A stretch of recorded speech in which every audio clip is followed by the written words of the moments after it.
नमस्कार, मैं खुशी। आज के इस वीडियो में मैं आपको एक नए प्रयोग के बारे में बता रही हूँ जो मैं आजकल कर रही हूँ।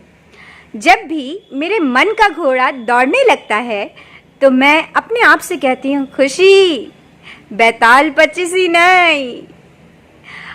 अब जैसे ही मैं ये बात अपने आप से कहती हूँ, मुझे वो बैताल पच्चीसी वाली घटना स्ट्राइक कर जाती है और मेरा मन ठिठक के रुक जाता है।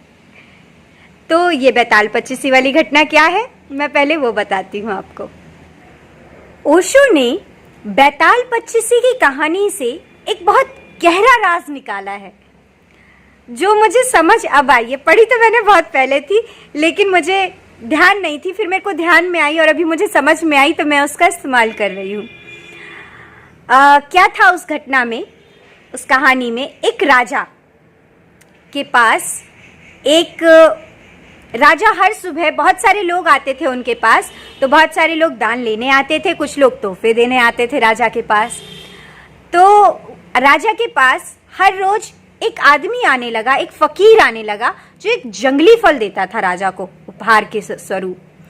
राजा सोचते थे कि ये जंगली फल क्यों देता है मुझे, ये तो खाने लायक भी नहीं होता है। फिर भी वो सोचते थे फकीर है, देगा भी क्या, चलो रख लो। वो अपना जो भी उनको उपहार मिलता था वो अपने मंत्री को पकड़ा देते थे।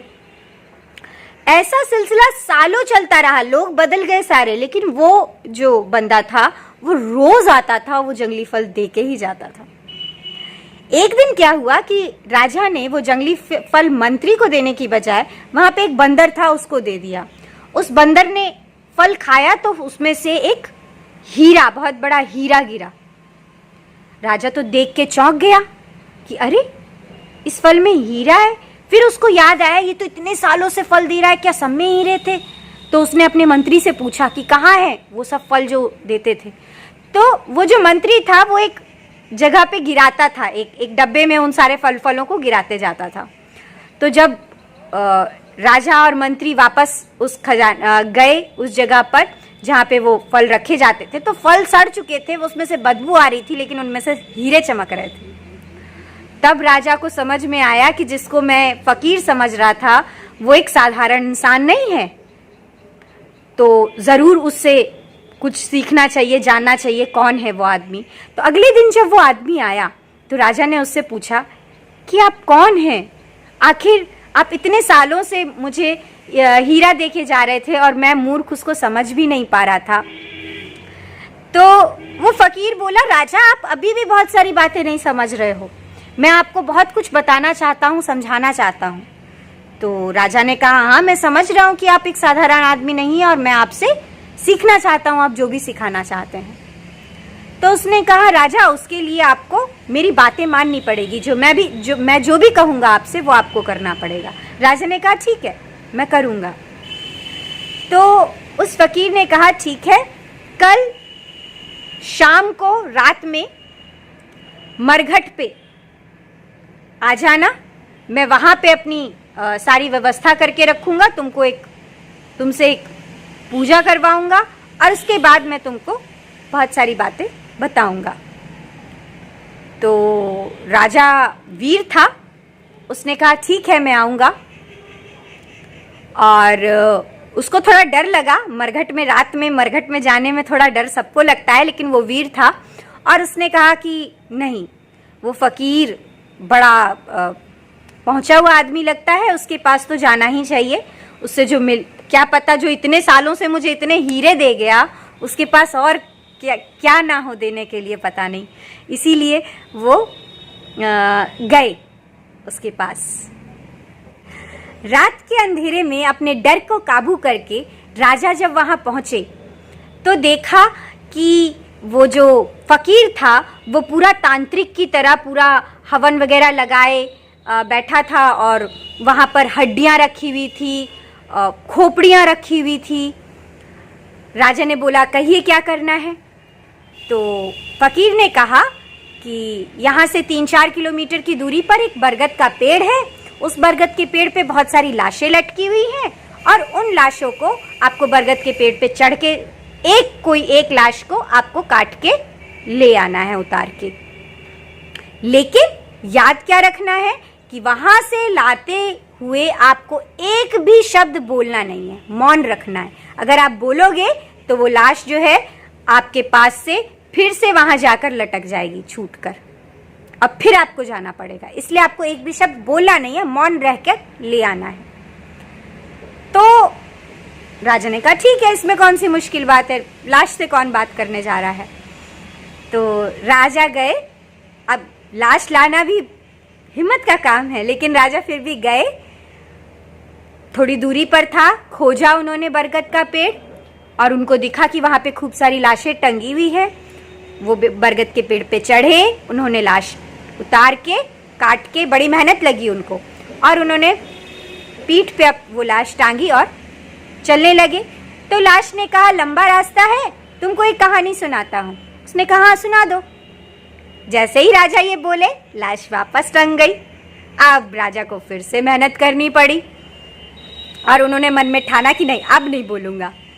अब राजा फिर से चढ़े, काटे, फिर से लटकाया। उसने कहा कि चलो तो मैं कहानी सुनाऊं। राजा कुछ नहीं बोला।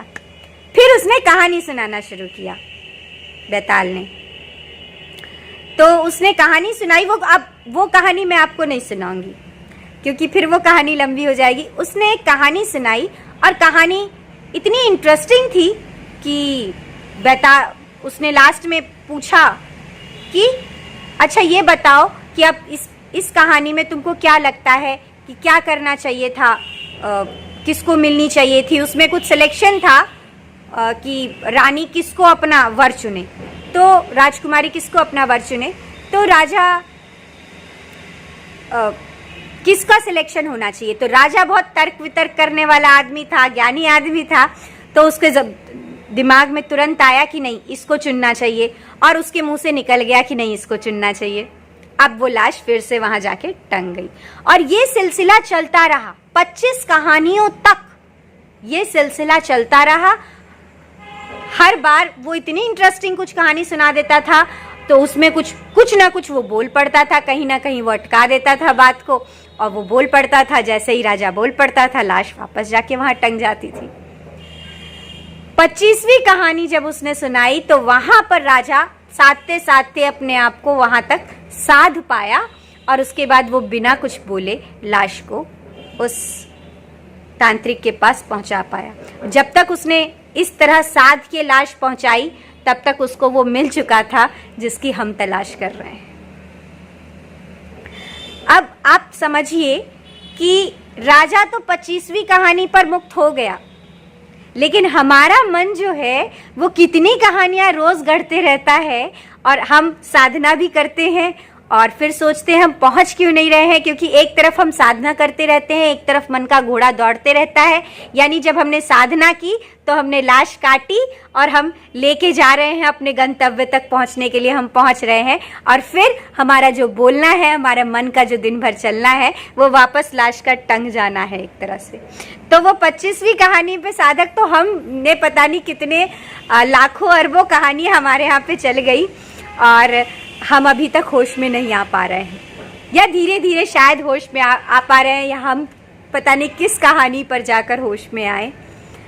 तो हमें ये समझना है कि केवल हम जो साधना करते हैं तो हमने कदम तो बढ़ाया अपनी गंतव्य की तरफ, लेकिन ये मन के घोड़ों को अगर नहीं रोका, नहीं शून्यता की तरफ नहीं बढ़े, तब तक काम बनने वाला नहीं है। तो धीरे धीरे हमको अपने मन को मजबूत करते जाना है, मन अपने आप को मजबूत करते जाना है कि मन के घोड़े जितने दौड़ते हैं वो धीरे धीरे कम होते जाएं, शून्यता की तरफ हम बढ़ते जाएं। तो मैंने इसी तरह से इसको कनेक्ट किया कि अब मेरे मन के घोड़े जब दौड़ते हैं तो मैं बोलती हूँ अपने आप को खुशी बैताल 25 नहीं, और उसके बाद छिटक के मेरा मन रुक जाता है। तो ये चीज़ मैं हर बार जब मेरे को होश आता है कि कोई कहानी चल रही है, क्योंकि होता क्या है कि होश आता है, मैं गहरी सांसें लेकर फिर से उसको रोकती हूँ, लेकिन वो फिर से चलने लगती है, अधूरी जो होती है बातें दिमाग में वो फिर शुरू हो जाती है। लेकिन जब मैं बैताल 25 बोल के इस चीज़ को करती हूँ तो वो थोड़ा होश जो है वो बढ़ता है, और वो कहानी तो कम से कम जो फ्यूचर पास्ट या जिस चीज़ को मैं सोच रही होती हूँ वो तो कम से कम उस टाइम रुक जाती है। तो इससे मुझे अच्छा फ़ायदा हो रहा है साधना में, इसलिए मैंने आपके साथ शेयर किया। साधक लोगों के लिए कहानी मुझे लगता है कि फ़ायदा करेगी अगर आप इसको भीतर डालें, अपने आप से कहें। जब भी मन के घोड़े दौड़े, एक ही शब्द बोलना है, बेताल पच्चीसी, और अपने आप को रोकना है। धन्यवाद।